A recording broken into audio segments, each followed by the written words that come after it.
포스트맨은 배를 2번 울린다는 1934년에 출간된 하드보일드 소설입니다.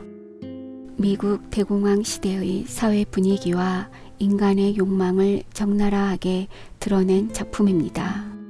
포스트맨은 배를 2번 울린다 작품은 미국의 대표적인 하드보일드 소설이며 실제 사건의 모티브를 얻은 작품입니다. 하드보일드 스타일로 간결하고 건조한 문장을 사용하고 감정보다는 행동 중심의 묘사를 합니다. 도덕적 회색지대 악인과 선인의 경계가 모호하며 인간의 본성과 욕망의 집중, 격정적이면서도 냉정한 이야기, 사랑과 욕망, 그리고 파멸의 순간들을 차갑게 그려내고 있습니다. 불같은 사랑, 치명적인 선택. 2번 울리는 뱃소리는 너를 파멸로 이끈다.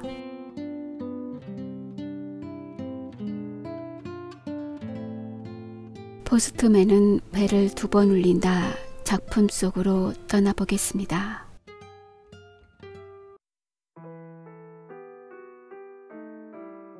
(1930년대) 미국 캘리포니아 뜨거운 태양 아래 먼지를 뒤집어 쓴 도로를 따라 한 남자가 걷고 있습니다. 그는 플랭크 체인버스, 목적지도 없이 떠도는 불황자이자 노동자입니다. 우연히 한 작은 식당에 들른 그는 그곳의 주인 그리스계 남자 닉 그리고 그의 젊고 매혹적인 아내 코라를 만나게 됩니다. 식당은 단조롭고 닉은 착실하지만 평범한 남자입니다. 반면 코라는 아름답고 야망이 넘치며 이 무료한 결혼 생활에서 벗어나고 싶어 합니다.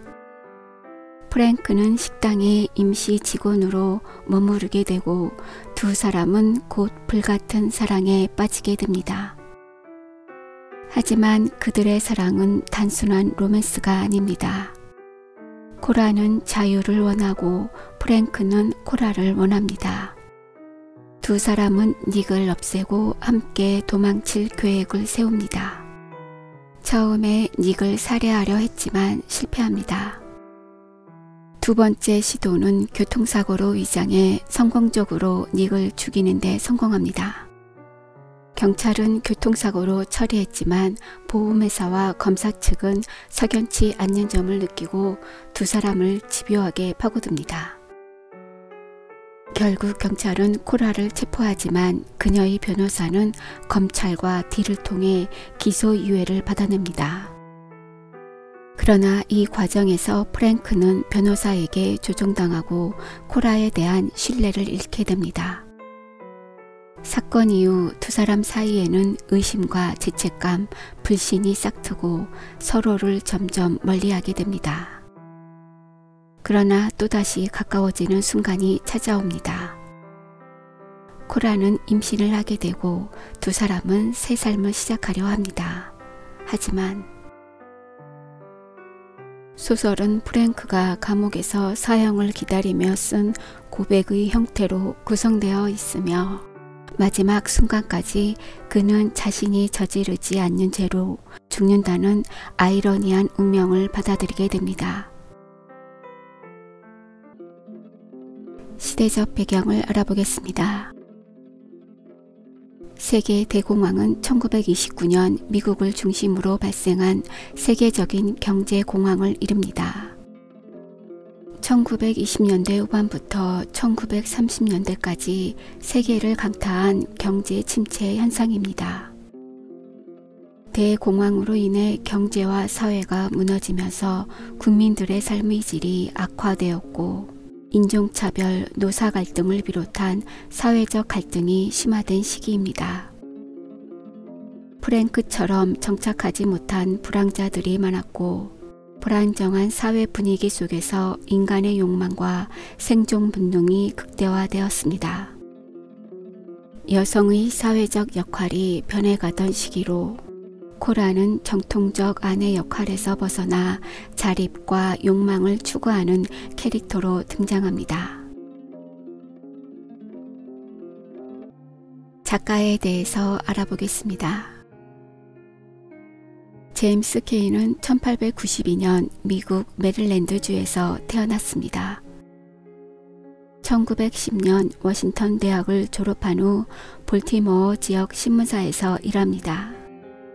이후 제1차 세계대전의 막바지에 프랑스에서 군 잡지 관련 글을 씁니다.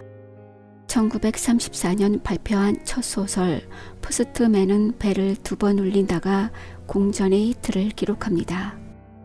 이 작품은 영화화되어 큰 성공을 거두게 됩니다. 하드보일드 소설의 대표 작가 중 한 명으로 대사 위주의 간결한 문체, 심리적 갈등 중심의 서사로 유명합니다. 그의 작품 대부분은 불륜, 살인, 욕망, 운명을 주제로 하며 여러 편이 헐리우드에서 영화화되었습니다. 대표적 작품으로는 포스트맨은 배를 2번 울린다, 배 보상, 세레나데, 밀드리드 피어스 등이 있습니다.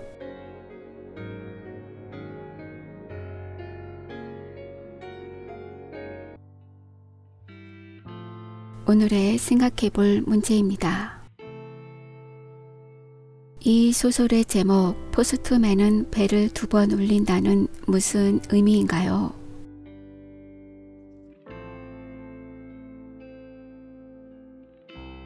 코라와 프랭크는 왜 닉을 죽이기로 했을까요?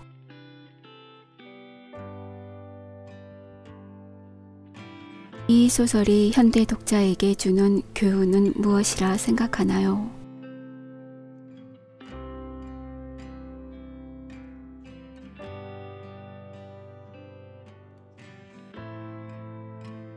제목은 소설 속에서는 직접적으로 언급되지 않지만 작가 케인 해석에 따르면 이렇습니다.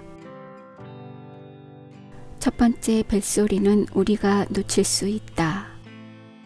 하지만 두 번째 벨소리는 반드시 들리게 된다.